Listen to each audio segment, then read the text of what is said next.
మాకు దళితుల ఓట్లు అవసరం లేదంటాడు. ఈరోజు చంద్రబాబు నాయుడు గారు దళిత ఓట్లు లేకుండా ముఖ్యమంత్రి అయ్యాడా?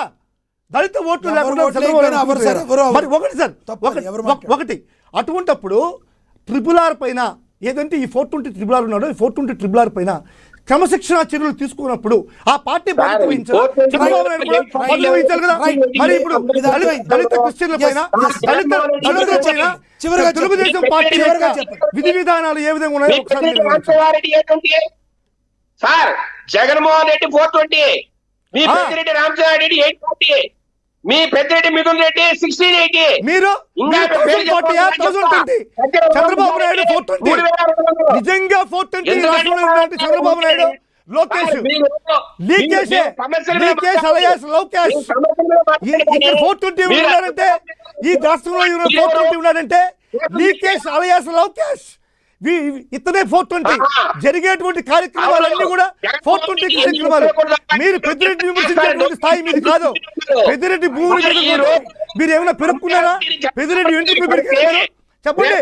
పెద్దిరెడ్డి రామచంద్రారెడ్డి గారు వీడియోలు తీశారండి, పవన్ కళ్యాణ్ పోయి వీడియోలు తీశారు హెలికాప్టర్ లో నుంచి. ఏం చేశారు? పెద్దిరెడ్డి ఎప్పుడో 1962లో కొనుక్కున్నటువంటి భూముల పైన మీరు అటవీ భూములు అని చెప్పని అన్యాయంగా రికార్డు చేసి ఏం పెరుక్కున్నారు? మీరు పెద్దిరెడ్డి ఏం పెరుక్కున్నారు చెప్పండి. ప్రశ్నించారు, మీరు ఎన్నో ఆరోపణలు చేశారు గతంలో, వాళ్ళ మీద మీరు ఏం చర్యలు తీసుకోలేకపోయారని కృష్ణాంజలి గారు అడిగింది ముమ్మాటికి నిజం, అది వాస్తవం. ఎందుకంటే గతంలో ఎన్నో ఆరోపణలు చేశారు. ఇప్పటికీ ఈ కూటమి ప్రభుత్వం వచ్చి ఇన్నేళ్ళైనా మీరు చేసిన ఆరోపణలు వాస్తవం ఉంటే ఎందుకు చర్యలు తీసుకోలేదు? ఏమండి లక్ష్మీరావు గారు, లక్ష్మీరావు గారు డిబేట్ లోకి వచ్చి మాట్లాడంటే ఈజీ కాదండి. ప్రూఫ్ నేను చెప్పేటివన్నీ కూడా ప్రూఫ్ తో సహా చూపిస్తా. పెద్దిరెడ్డి రామచంద్రారెడ్డి అటవీ భూములు ఏదైతే ఎవరి దగ్గర నుంచి కొన్నాడో, ఎప్పుడు కొన్నాడో, అవి ఏ విధంగా ఊరికే పోయి టీవీలో పోయి ఏదో చెప్పడం, హెలికాప్టర్ లో పోయి ఫోటో కాదు. నిజంగా నీతి నిజాయితీ ఉంటే రెడ్డి గారు ప్లీజ్ ఒకసారి ఇద్దరు వినండి సార్. పార్టీలకు అతీతంగా ఎవరు తప్పు చేసినా తప్పే.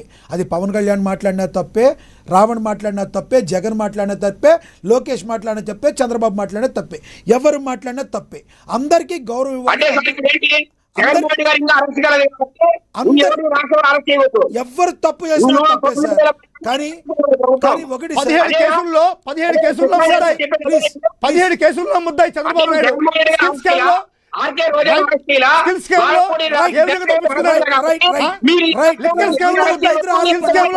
ప్లీజ్ దయచేసి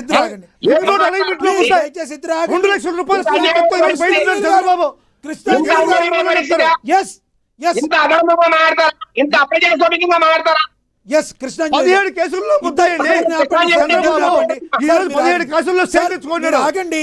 విజయశేఖర్ రెడ్డి గారు కాసేపు రూపాయి ఇన్ఫ్లుయెన్స్ తెలియదు, ఎందుకు మాట్లాడతావు? నీకేం తెలుసు నైనా? విజయశేఖర్ నీకేం తెలుసు చెప్పు. అదే ఏం తెలుసు? 17 కేసుల్లో చంద్రబాబు నాయుడు గారు తెలుసా? స్కామ్ లో ఏ విధంగా బయటకు వచ్చారో తెలుసా? లిక్కర్ స్కామ్ ఏదో తెలుసా? ఇదే చిత్తూరు జిల్లాలో ఏ విధంగా లిక్కర్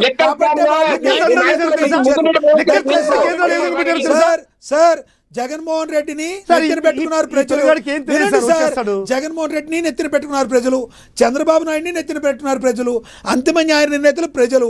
మనం ఎన్ని మాట్లాడుకున్నా అవదు. దయచేసి ఆగండి. కృష్ణాంజలి గారు కంక్లూడ్ చేయండి సార్ ప్లీజ్. ఇక్కడ ఒక అంశం అంటే 5 ఏళ్లు వైఎస్ఆర్ కాంగ్రెస్ పార్టీ అప్రజాస్వామికమైన చర్యలకు పాల్పడింది, అక్రమంగా కేసులు పెట్టింది, మంత్రులతోనే తిట్టించినటువంటి పరిస్థితి ఉంది. అందుకోసమనే ఖచ్చితంగా వాళ్ళకి పనిష్మెంట్ అనేటువంటిది వచ్చింది. వాళ్ళు పనికిరాడు ప్రభుత్వంలో అని తేలింది. 2 ఏళ్ళు అయింది. మీరు కూడా సేమ్ అదే దారిలో వెళ్తున్నారు. ఇప్పుడు పిచ్చో ఏదో చిన్న వాళ్ళ మీద కేసులు పెడుతున్నారు. ఇప్పుడు రావణ్ అనేటువంటి వ్యక్తి తప్పు చేశాడు, తప్పు చేసినందుకు అరెస్ట్ చేస్తే స్టేషన్ బెయిల్ ఇచ్చింది కోర్టు. అంటే అతను చేసినటువంటి తప్పుకు శిక్ష అది, అంతే తప్ప అతని ఊరేయటానికి మీకు అవకాశం లేదు కదా. అదే తప్పు పంతం నానాజీ చేస్తే అతని మీద 30 కంప్లైంట్లు వెళ్ళి పంతం నానాజీ మీద ఎందుకు కేసు పెట్టలేదు? అంటే మీకు అధికారం ఇచ్చింది మీ వాళ్ళని తిట్టడానికనో ఎదుటి వాళ్ళ మీద తిడితే కేసులు పెట్టడానికి.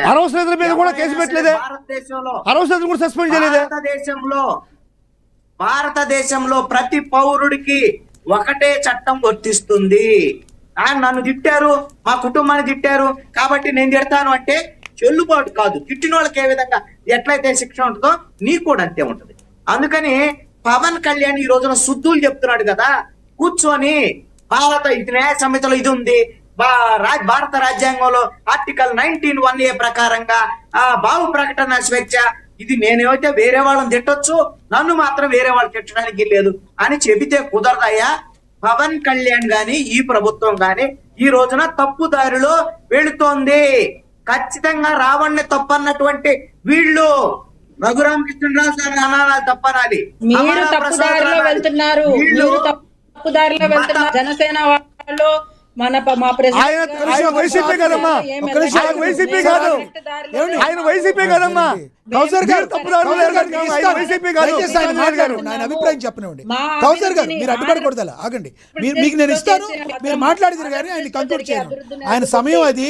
కౌసర్ గారు ఆయన కంక్లూడ్ చేయనివ్వండి, మీకు నేను ఇస్తాను, ఇంకో 2 నిమిషాలు పెంచుతాను. ఎస్ సార్ చెప్పండి సార్, చివరిగా చెప్పండి. ఆయన ఒక్క నిమిషం వ్యవస్థ ఆయన అభిప్రాయం చెప్తున్నారు, చెప్పనండి. ఆయన అభిప్రాయం చెప్పనివ్వండి. బేగం గారు, కౌసర్ బేగం గారు ఆగండి ప్లీజ్. మీరు కంక్లూడ్ చేద్దరు కానీ మీకు ఇస్తా సార్. మీరు సార్ సమయం అయిపోయింది సార్. మీరు వాళ్ళకి చెప్పండి సార్, మీరు political analyst YSR Congress party కాదని చెప్పండి వాళ్ళకి. సార్ అది అందరికీ తెలుసు.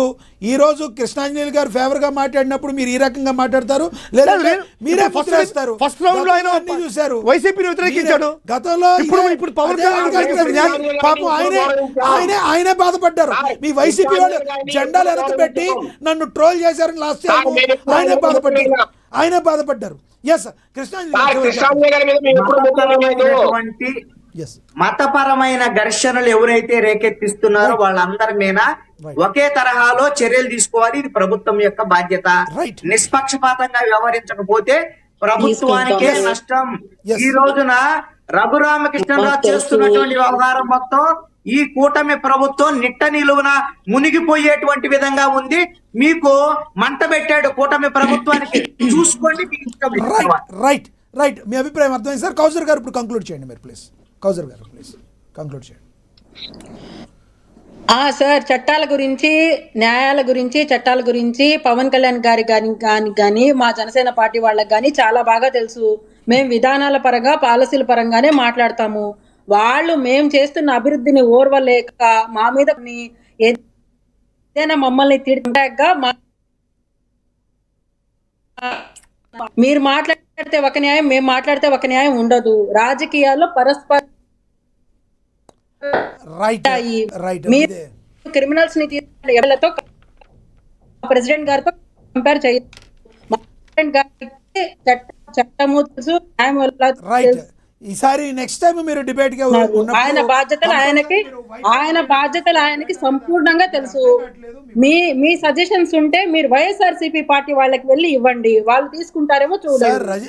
మాకు మాత్రం మా విధానాలు మాకు చాలా బాగా, చాలా క్లియర్ గా తెలుసు. ప్రతిపక్షానికి ఇస్తారు.